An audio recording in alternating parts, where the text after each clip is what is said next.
Most people think of demons as something out of a horror movie, something obvious, terrifying, and grotesque. But what if I told you that demons don't always show up with glowing red eyes and deep growling voices? What if they hide behind the familiar faces of people you love? The Bible warns us in Corinthians 11:14 that Satan himself masquerades as an angel of light, meaning the enemy doesn't come looking like the enemy. He comes looking like a friend, like family, like someone you trust. Now, before you think this sounds too far-fetched, let me hit you with a fact. A 2023 Barna study found that 56% of Christians don't even believe Satan is real. Over half. The enemy's greatest trick has always been convincing people he doesn't exist. Because when you don't believe in something, you don't defend against it. You open the door, you let it in, and before you know it, your closest relationships have become battlegrounds for spiritual warfare, and you're wondering why your life feels like it's under attack. Ever had a friend who suddenly turned on you for no reason? A family member who always seemed to drain you emotionally, leaving you feeling anxious, heavy, or even spiritually weak? It's deeper than personality differences. It's deeper than just having a bad day. The enemy works through people, using them as vessels to carry out his agenda of deception, destruction, and division. Let me give you a real-life example. A woman once shared how her closest friend of 10 years started acting strange. This friend went from being supportive and kind to spreading lies, stirring up drama, and even trying to manipulate her decisions. At first, she thought it was just stress, maybe jealousy, but the deeper she prayed, the more God revealed that this wasn't just her friend acting out. This was spiritual warfare. Every time she shared something about her faith, her friend would shoot it down, planting seeds of doubt. Every time she was on the brink of a breakthrough, this friend would suddenly create chaos, pulling her focus away from God. The moment she distanced herself, she felt peace return. That's when she realized not everyone in your life is sent by God. Some people are assignments from the enemy. This isn't about paranoia. It's about discernment. Ask yourself, who in your life drains your energy instead of uplifting it? Who constantly plants doubt in your mind about your faith, your calling, your worth? Who always seems to show up when you're at your weakest, speaking words that make you feel more defeated instead of encouraged? The enemy is strategic. He won't always attack you head on. Sometimes he'll send someone close to you, someone you trust, because betrayal from the inside cuts deeper. Judas walked with Jesus for years, sat at his table, broke bread with him, yet he was the very one Satan entered to betray him. Luke 22:03. If Jesus wasn't exempt from having someone close to him be a vessel for the enemy, what makes us think we are? Some of you are in relationships, friendships, and even family dynamics where the enemy has embedded himself so deeply that you've mistaken spiritual attacks for normal human behavior. But the Bible tells us in Ephesians 6:12 that we do not wrestle against flesh and blood, but against rulers, against the authorities, against the cosmic powers over this present darkness, against the spiritual forces of evil in the heavenly places. This means your battle isn't against the person, it's against the spirit operating through them. The moment you start recognizing the enemy's tactics, you take back your power. You stop tolerating toxic cycles. You stop making excuses for people who are spiritually draining you. And most importantly, you start covering yourself in prayer, asking God for discernment to see people for who they really are, not just who they pretend to be.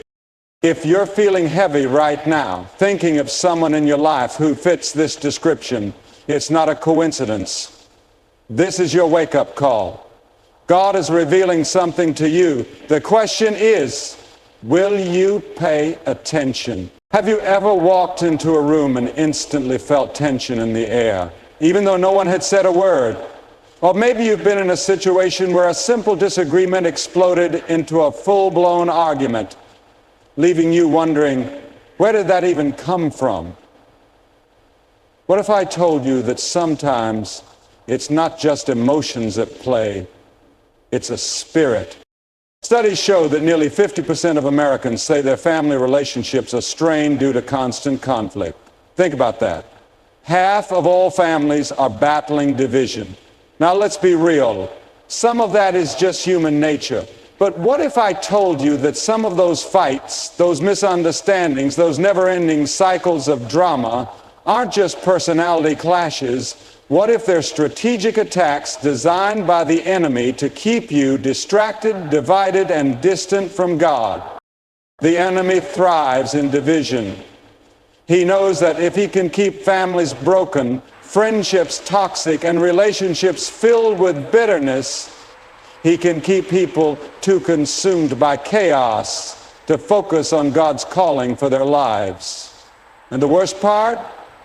Many don't even realize they're being played like puppets in a spiritual war. I once heard a story about two best friends. Let's call them Lisa and Michelle. They had been inseparable since childhood, practically sisters. But over time, small arguments turned into big ones. One day, Lisa confided in Michelle about a personal struggle, something deeply painful. A week later, she found out Michelle had told someone else. Betrayal. Instantly, the friendship was shattered. But here's the twist.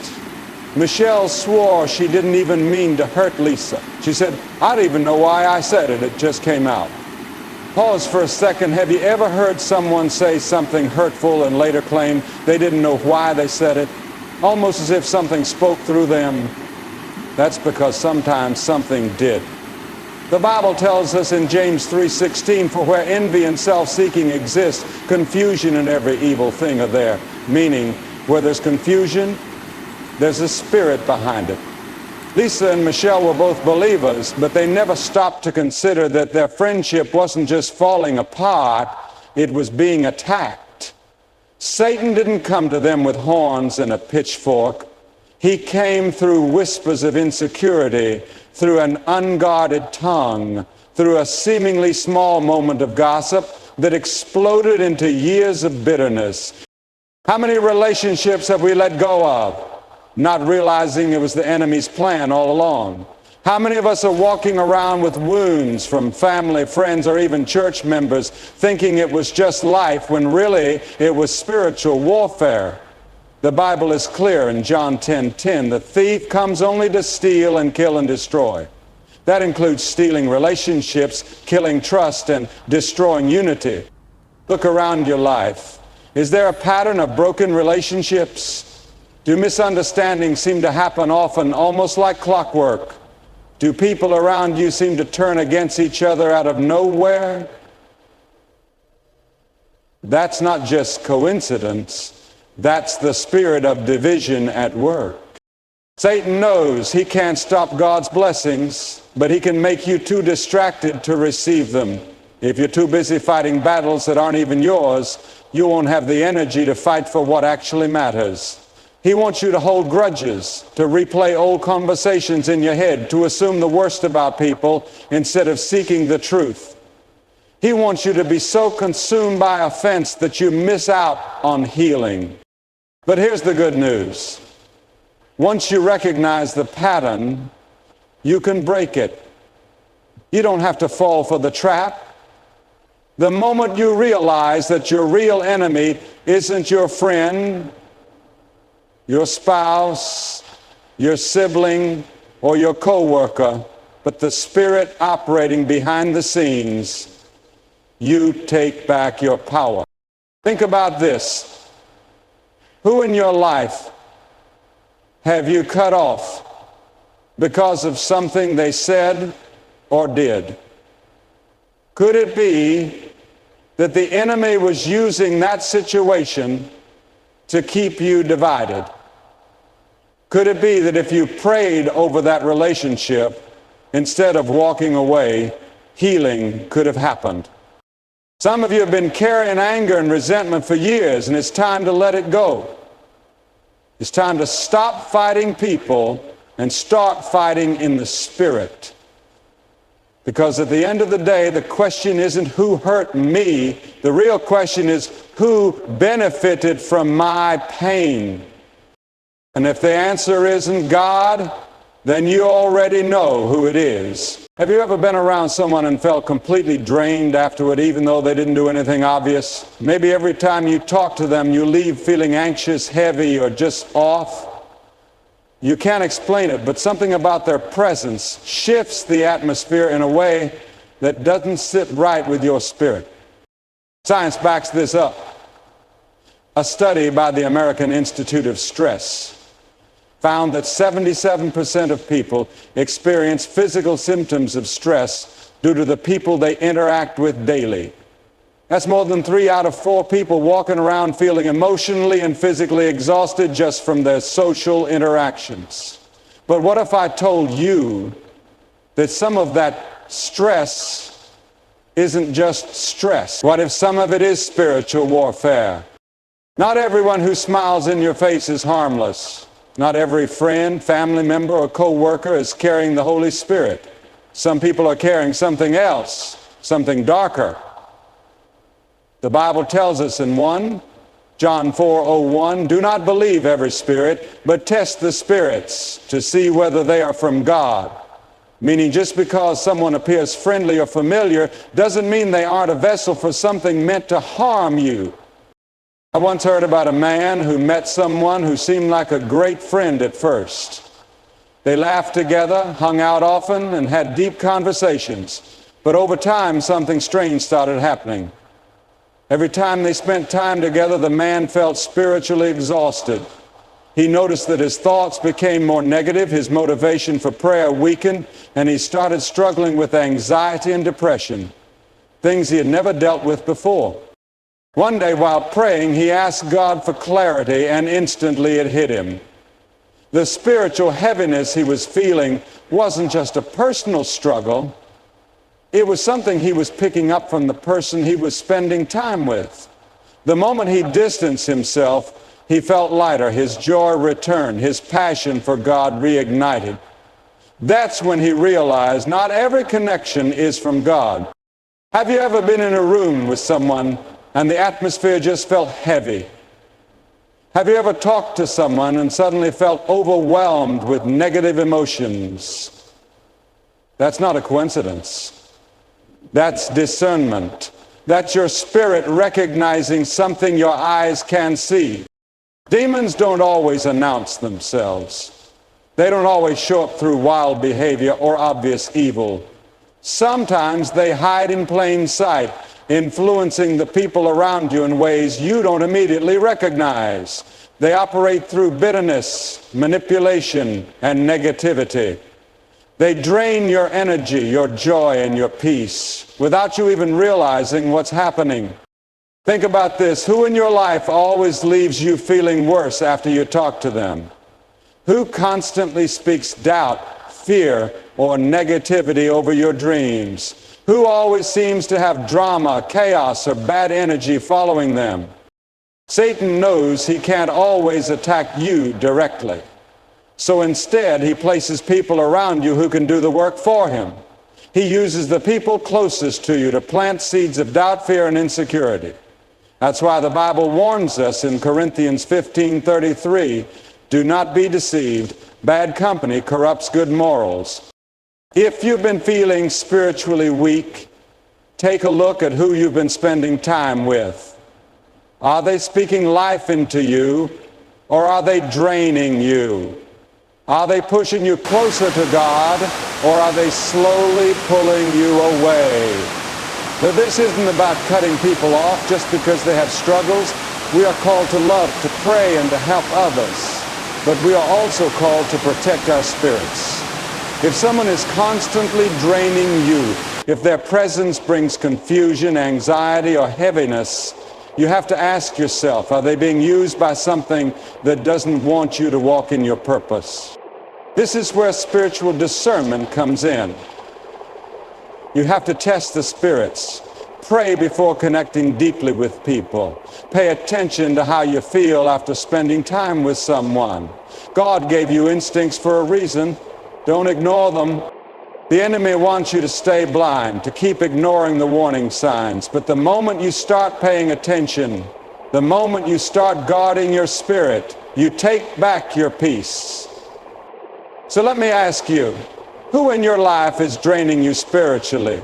And more importantly, what are you going to do about it? Words have power. The Bible tells us in Proverbs 18:21 that death and life are in the power of the tongue. But how often do we stop and really think about the words people speak over us? How often do we question whether what they're saying is coming from them or from something darker?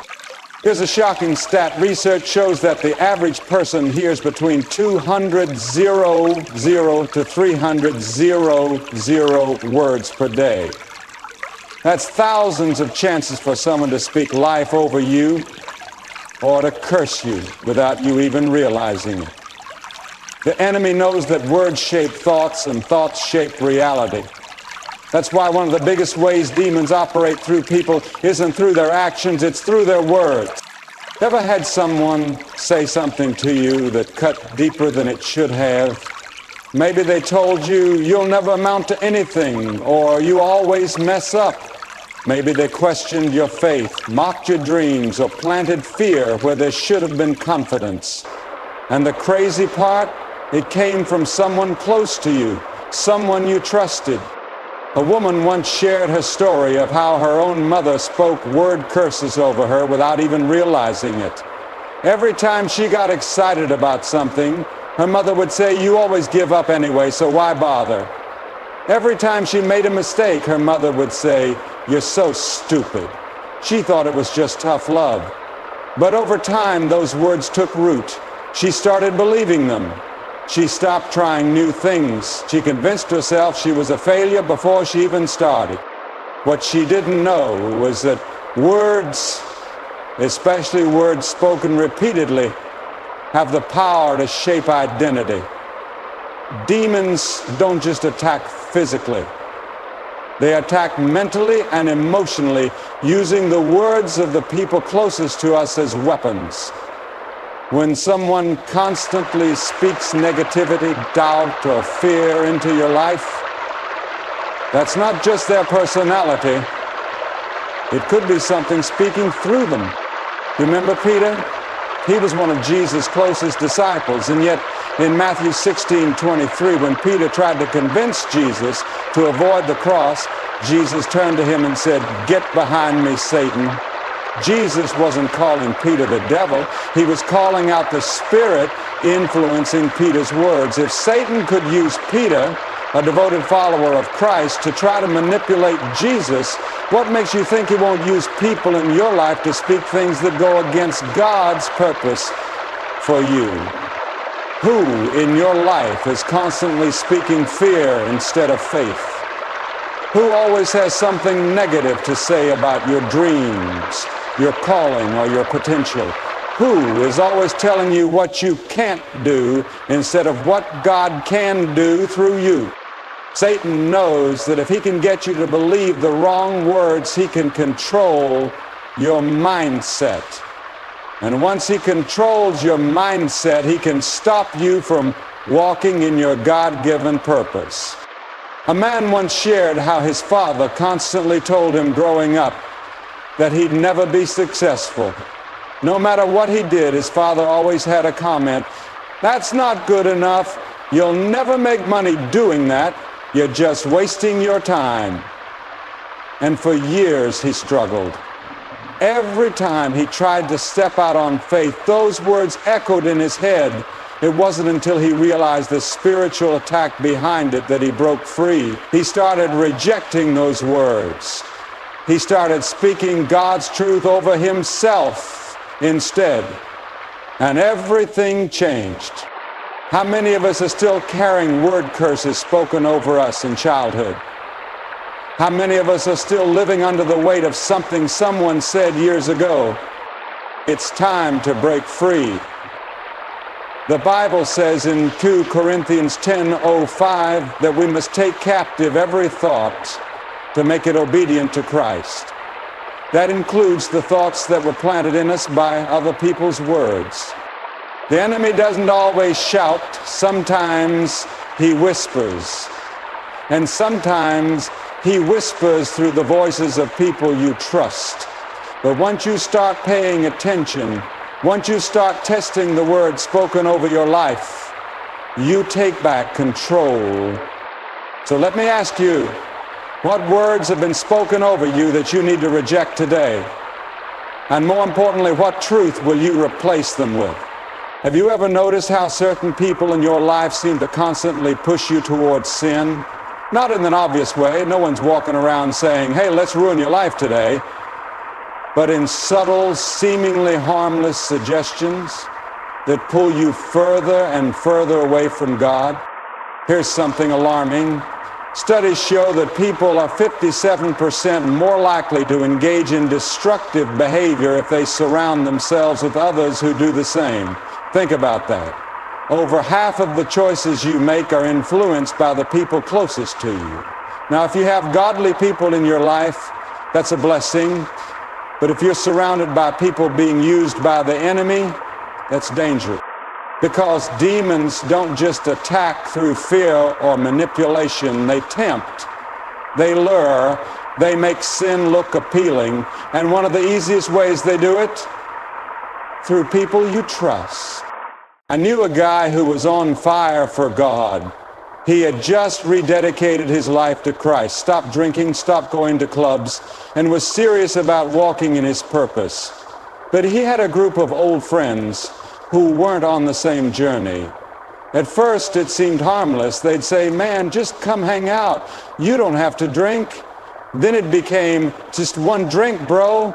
You're overthinking it. And before he knew it, he was back in old habits, back in sin, and further from God than he had ever been.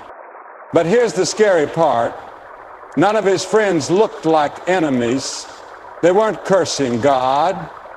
They weren't openly trying to destroy his faith, but the enemy was using them anyway. This is how the devil works. He doesn't always come through obvious sin. He comes through small compromises. He comes through people who pressure you with, it's not that serious, or God will forgive you. He makes you feel like you're being too extreme, too holy, too different. And before you realize it, you've slipped so far that sin feels normal. The Bible warns us about this in 1 Corinthians 15:33. Do not be deceived. Bad company corrupts good morals. That's not just advice. That's spiritual law. The enemy knows that if he can't get you to fall on your own, he can send people who will pull you down with them. Who in your life is constantly pushing you toward things you know you shouldn't be doing? Who makes you feel guilty for trying to live right? Who downplays your convictions and makes fun of your faith? Let's be real. Some people in your life are on assignment. They don't even know it, but they are being used to keep you stuck in cycles of sin. That relationship that keeps dragging you back into temptation, that friend who makes you feel bad for setting boundaries, that coworker who always encourages you to gossip, lie, or cut corners. That's not just coincidence. Jesus himself dealt with this. In Matthew 4, Satan tried to tempt him by twisting Scripture, by offering things that looked good but were meant to destroy him. If Satan had the audacity to tempt Jesus, why wouldn't he try to tempt you? And if he can't get to you directly, he'll use the people you let into your life. This is why discernment is crucial. Not everyone around you is meant to go where God is taking you. Some people are distractions, some people are detours, and some people, no matter how much you love them, are traps set by the enemy. Think about the people in your life right now. Are they helping you grow, or are they pulling you back into old habits? Are they strengthening your faith, or are they weakening it? The enemy will always try to make sin look harmless. He'll tell you it's just one time, or it's not that deep, but that one time turns into a habit, and that habit turns into a stronghold. So let me ask you, who in your life is leading you into temptation? And more importantly, when will you decide to break free? Have you ever felt like someone in your life was holding you back, but you couldn't explain why? Every time you try to grow, they discourage you. Every time you share a vision, they dismiss it. And somehow, every time you take a step forward, something pulls you 2 steps back. What if I told you that this wasn't just bad luck or negativity, but a spiritual battle happening right in front of you? Here's something shocking. Studies show that 85% of people have at least one toxic person in their inner circle. That means nearly everyone is unknowingly allowing a harmful influence into their lives. But in the spiritual realm, it's deeper than just toxic people. Some people are sent by the enemy to keep you from walking in your God-given destiny. A woman once shared how for years she had a best friend who seemed supportive but would always plant small doubts in her mind. When she started a new business, her friend would say, "Are you sure you can handle that?" When she started growing in her faith, the friend would say, "Don't become one of those Christians." At first it seemed harmless, just casual comments, but over time she noticed something. Every major decision in her life had been influenced by this friend's doubt. Every time she tried to move forward, she second-guessed herself. She was unknowingly being held hostage, not by physical chains, but by words, by influence, by a spiritual force operating through someone she trusted. Demons don't always attack with force. Sometimes they work through delay. They work through discouragement. They work through people who seem close to you but are actually planted to keep you from moving forward. The Bible warns us about this in Matthew 7:16. You will know them by their fruits. Not everyone around you is producing good fruit. Some people are operating under a different spirit, whether they realize it or not. They bring confusion instead of clarity. They bring doubt instead of faith. And when you're around them, you find yourself questioning what God already told you. Think about this.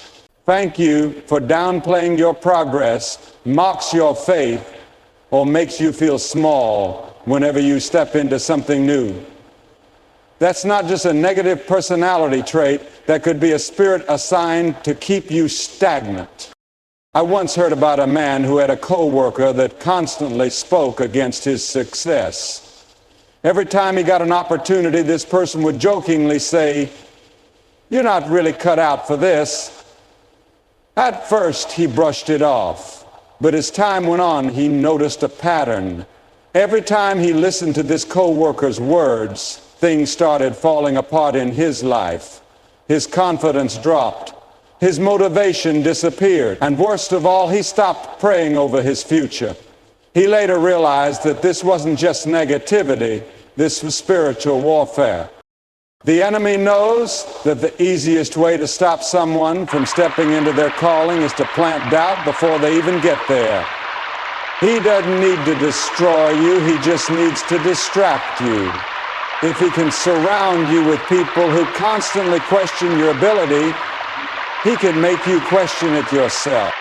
Who in your life is constantly draining your energy, making you doubt yourself or pulling you away from God's plan?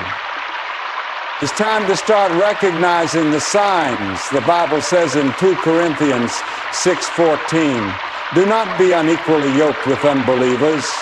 For what partnership has righteousness with lawlessness?" This doesn't just apply to relationships. It applies to friendships, to business partnerships, to every connection in your life. When you are yoked to the wrong people, you will always feel stuck. God has a plan for you, but the enemy does too. And his plan involves surrounding you with people who delay, discourage, and distract. The moment you start paying attention, the moment you start cutting off those toxic influences, you'll feel it. You'll feel lighter, freer, and more focused on what God is calling you to do. So I ask you, who in your life is holding you back? And more importantly, when will you finally break free?